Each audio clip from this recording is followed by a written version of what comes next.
At 21 years of age, something very fundamental changes in the system. After that, the karmic influence is a much bigger influence. So it's a web of karma. You must have some kind of a solvent that you don't get stuck in it.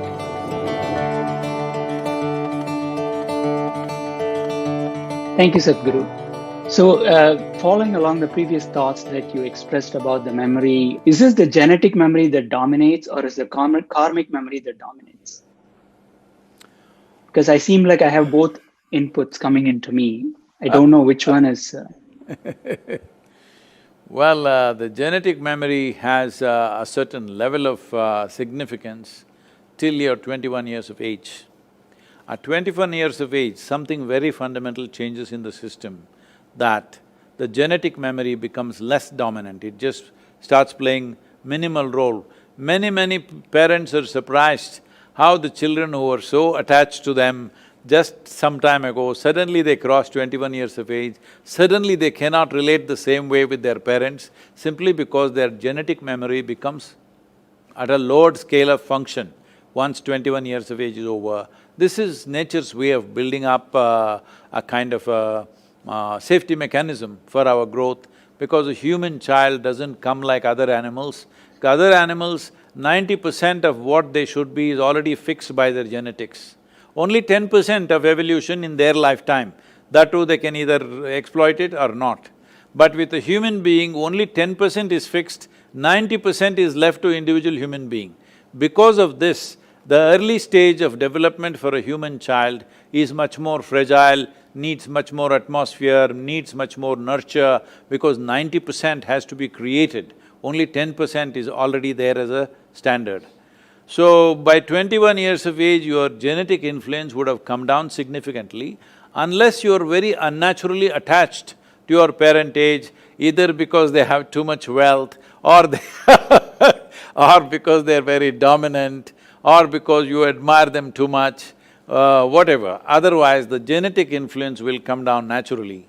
So after that, the karmic influence is a much bigger influence than the genetic influence. When we say karmic influence, we should not… because there is this wrong perception that karma means it was only talking about something that comes from elsewhere from another life or whatever. It's not like that. From this morning, from the time you got up to this moment, your body is doing its own physical karma, mind is doing its mental karma, emotion is doing its emotional karma, energy is doing energetic karma. Every moment, in wakefulness and sleep it's happening. But let us take into account only the wakefulness. From the moment you got up till now, how much of these four aspects of karma have you performed consciously? If you look at it, I don't want to ask you the question, I would normally ask, but with you are all doctors, I won't ask you the question, I will just say this, you please analyze this yourself. Not even 1%, way below 1% is what you're conscious of. Everything else is happening unconsciously. Or in other words, instead of using the unconscious word, which is a kind of a negative word, let's say you're happening automatically. You're happening automatically because of the karmic memory. You have so much memory that you don't have to really think. You don't have to think how to eat. See, when the first time as a child, eating was such a big thing, you know, especially Indian food, it was falling all over you. But today, very efficiently you eat, but you don't think exactly how to hold the food, what to do, because this memory has been built up with your karma. Karma means action.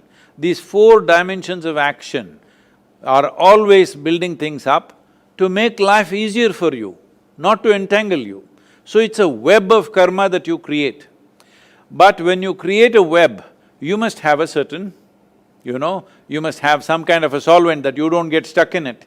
Suppose you are a spider, you create a beautiful, spectacular web. It is for others to get stuck in it, some other insect. But if the spider itself gets entangled in it, that is a stupid spider.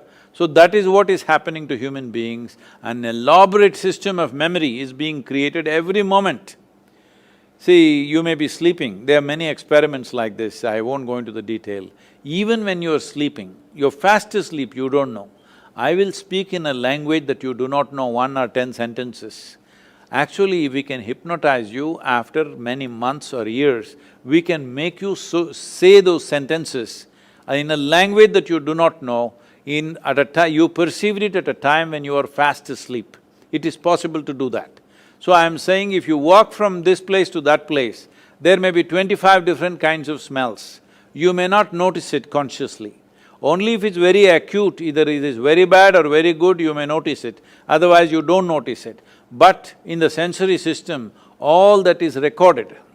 So without knowing why, without actually mentally or intellectually articulating it, you just don't like to go to certain places. Maybe it's the smell, maybe it's the vision, maybe it's the sounds, maybe it's just the energy there, whatever it is, your four dimensions of karma, physical, mental, emotional and energetic karma, is always building an elaborate and spectacular web for you. This web is not to trap you, this web is to make life automatic so that many things you don't have to think. Just like that you can do it because it's in your karmic memory. But unfortunately, because people are getting so identified with many things that they do, and they start choosing what is good and what is bad. The moment you say this is good, you will develop certain affinity for it. The moment you say this is bad, you will develop certain aversion for it. Both in affinity and aversion, you will get stuck.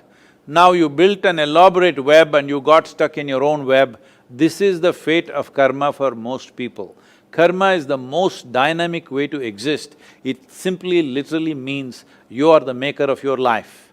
For you to be the maker of your life, without your neurological system functioning to your commands, you will never be the maker of your life. You will always be an accidental life.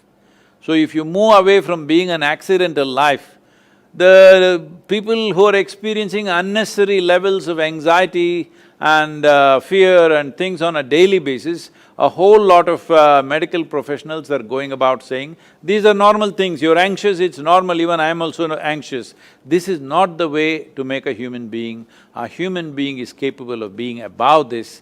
We are considered as human beings. We did not use the word being for any other creature. We don't call an elephant being, a tiger being, an ant being or something like this. We only called humans as beings because you are capable of being. That means you are capable of conscious existence. That means you are capable of using every faculty that you have the way you want, not in reaction to what happens around you, but by conscious response.